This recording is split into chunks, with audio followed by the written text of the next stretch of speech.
The Avatar live adaptation season 2 by Netflix is happening, as we all know. So let me begin before this discussion with an absolute hot take. I honestly kind of like the Avatar season 1 Netflix adaptation.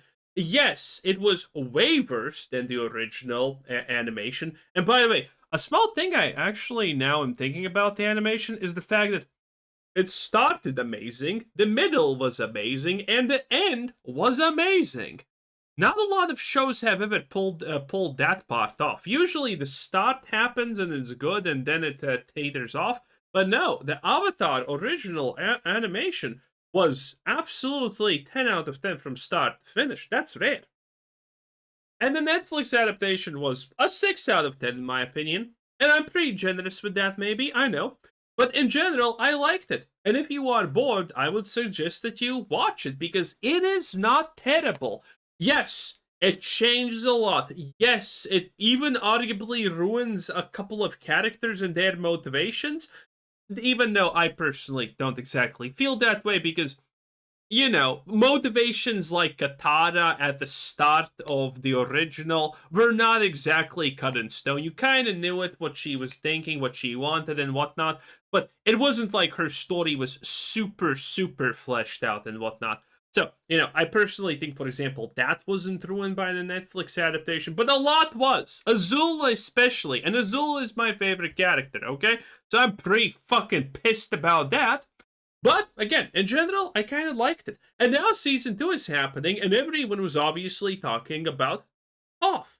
Because, well, we haven't seen her and we don't know who it is. And now we potentially know who that is. And that's kind of wild. And people are extremely pissed about that. So let's see if I'm gonna get pissed about that because I kind of like Toph. Leave it to Netflix to take one female character who they could have gotten away with making more masculine and doing this instead. This defeats the purpose of her character. On God, Nala is one of the biggest disappointments I've ever seen. It's so bad in literally every way. The depiction of female characters in this show is honestly a disgrace, turning Katara into an emotionless pile of nothingness, but making Suki's only trait just horniness, and now... What? That is a fucking wild opinion, okay? I liked Suki as a character. I wouldn't say she's the best, but only trait horniness, Jesus. I think that was actually even arguably well done considering everything. Usually it's way worse. Holy, now this is one insane opinion in my ho ho ho. And Katara emotionless? No. I kind of think overall they did a decent job with everything. Honestly, if anything, Aang is the best actor from the kids, but he is kind of also, in my opinion, kind of the worst character. Even though I don't know, it's hard to say.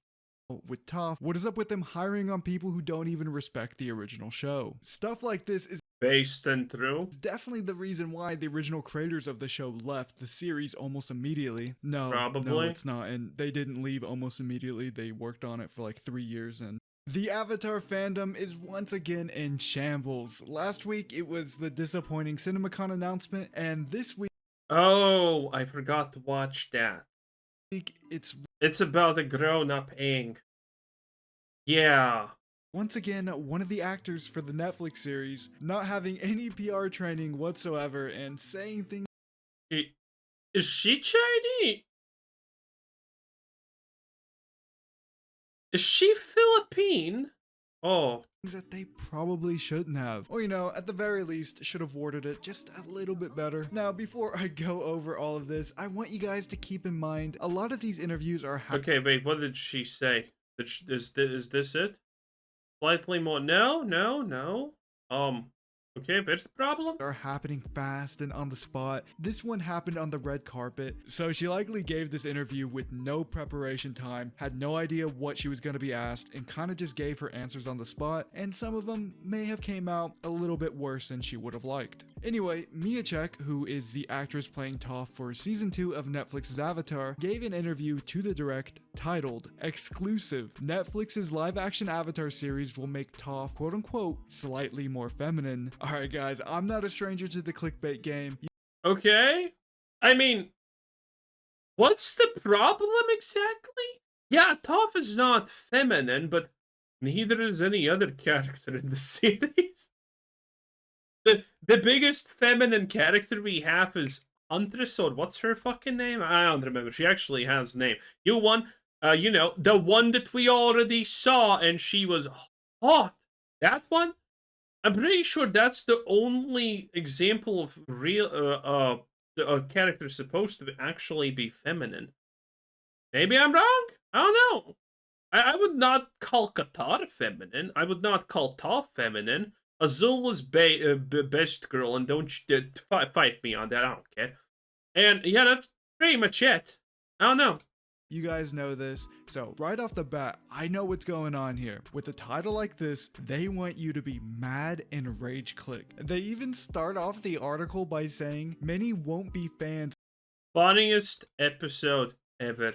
By the way, I laughed. I still, it's great. By saying, many won't be fans of the newest change with Avatar The Last Airbender's tomboy Toph. I'm not gonna lie, when I first saw this, I thought this was an article from The Onion. I was like, there's no way this can be real. Now, okay, I don't get it. What is the problem here, okay? What is the problem? Someone explain to me. I'm getting mad by not understanding what's the problem exactly.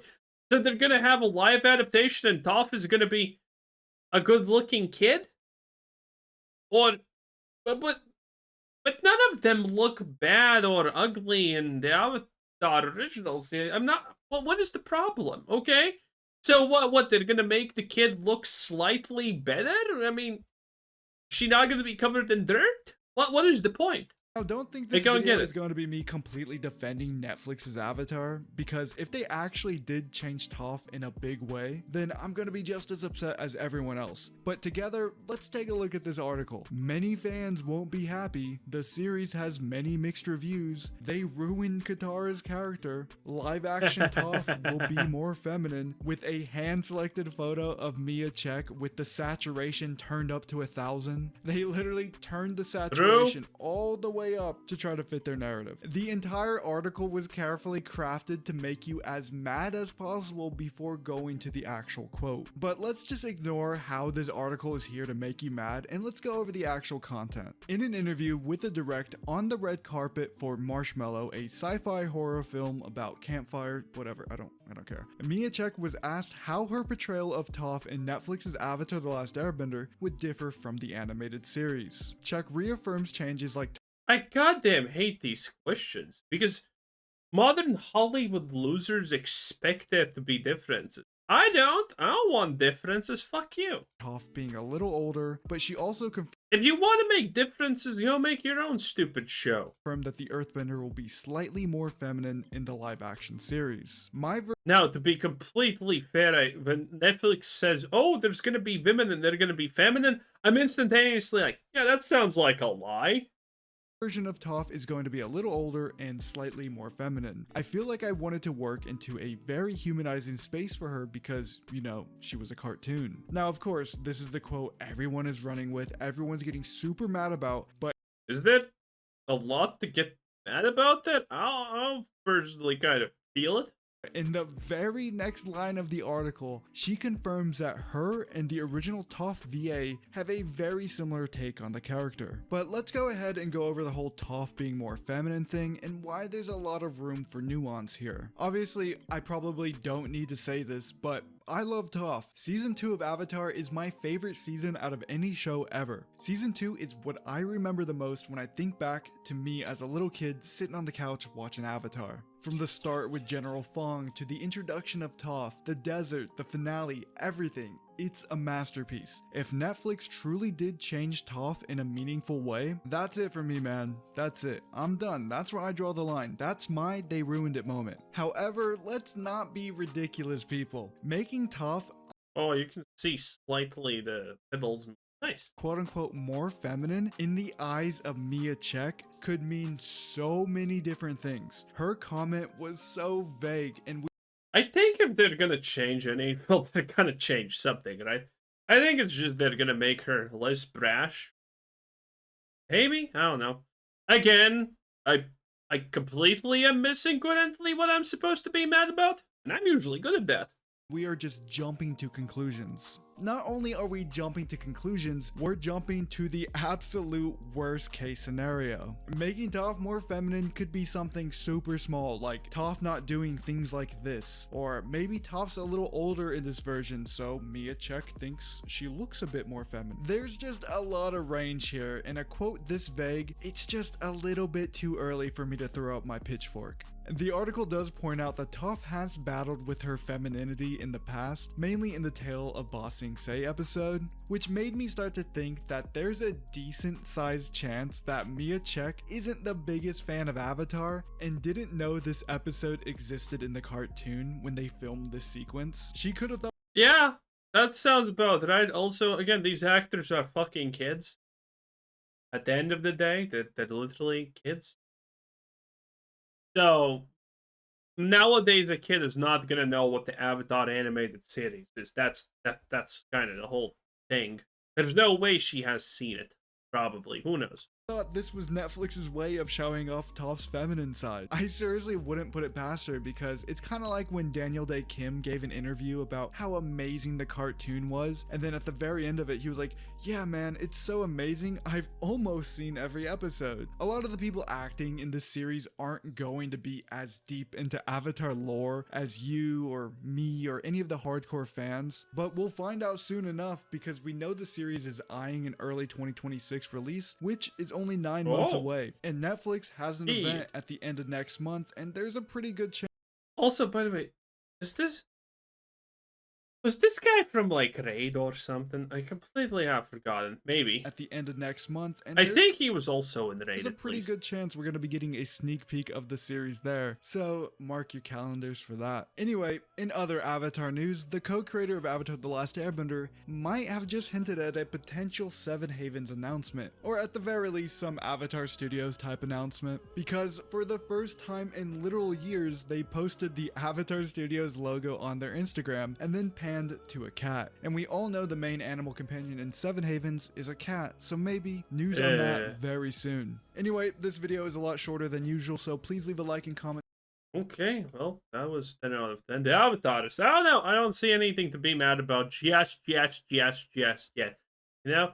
Horda destroys the world based, okay? She deserves to destroy it. Everyone dislikes Horda. I think it was fine, okay? Man, do I actually think anything was super bad about Avatar every series? Oh no, probably not. Well, anyway, bye.